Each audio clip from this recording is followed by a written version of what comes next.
Abenzikiriza Yabayudaaya Mukono Belalikirivu nti essaawa yonna enzikiriza yaabwe yandisaanawo kubanga gavumenti yabeerabira naddala bwe gutuuka ku kubayambako mu kuzimba amasinzizo gaabwe n'enteekateeka ez'okwekulaakulanya.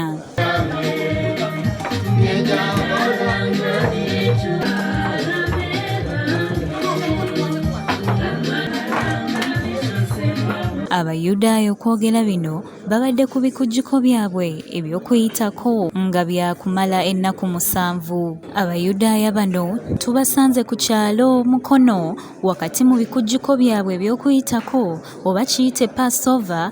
Bano babadde bookya emigaati egitali mizimbulukuse nga bwe gwali ku mulembe gwa Yesu, era bano bakola bino wakati mu kukoolobya ennyimba.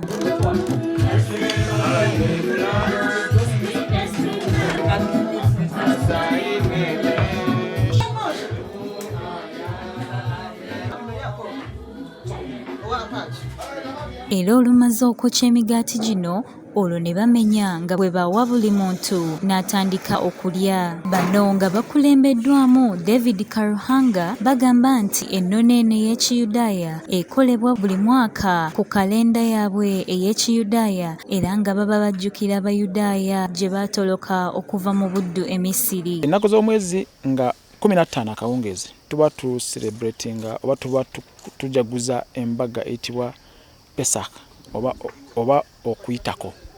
Omuyinza byenagamba nti luno olunaku lwe lunaabanga entandikwa y'emyezi gye muli n'entandikwa y'emyaka gye muli. Kati ne kiba nti eno embaga mwino gikwatanga ogijjukiranga okuyita mirembe gyammwe gyonna kye tukola. Wabula Abayudaaya bano batugambye nti bakyalina okusoomoozebwa kwe basanga omuli gavumenti okubanga tebayamba nga bwekola ku nzikiriza endala naddala bwe gutuuka mu kuzimba amasinzizo. Kuba nti kale tebukiikiriddwa nnyo okubeera nga bumanyika mu Uganda yonna.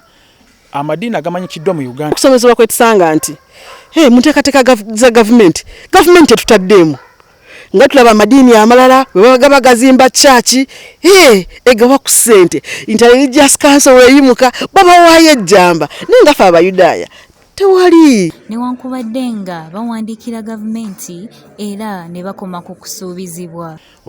Obukatoliki bumanyikiddwa, Obuprotestanti bumanyikiddwa, Abadventi, Christianity n'Obusiraamu bumanyikiddwa, naye Obuyudaaya bwe bwasookawo newankubadde mu Uganda buyinza okuba bwajjako oluvannyuma. Bano mu ngeri y'emu Belalikirivu ennono yaabwe eyinza okusaanawo naddala mu baana abato kubanga mu masomero gye basindikibwa tebalina nawe basabira nga n'enzikiriza y'Ekiyudaaya teriiko ku syllabus oba ku bisomesebwa abaana.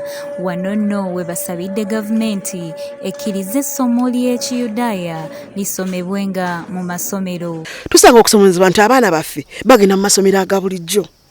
Ne baba bali mu masomero aga bulijjo bajjako era kumukya babawe omugaati, babawe donati, babawe ki since baana bato ate essomero lye likola ki lebiprovidinga.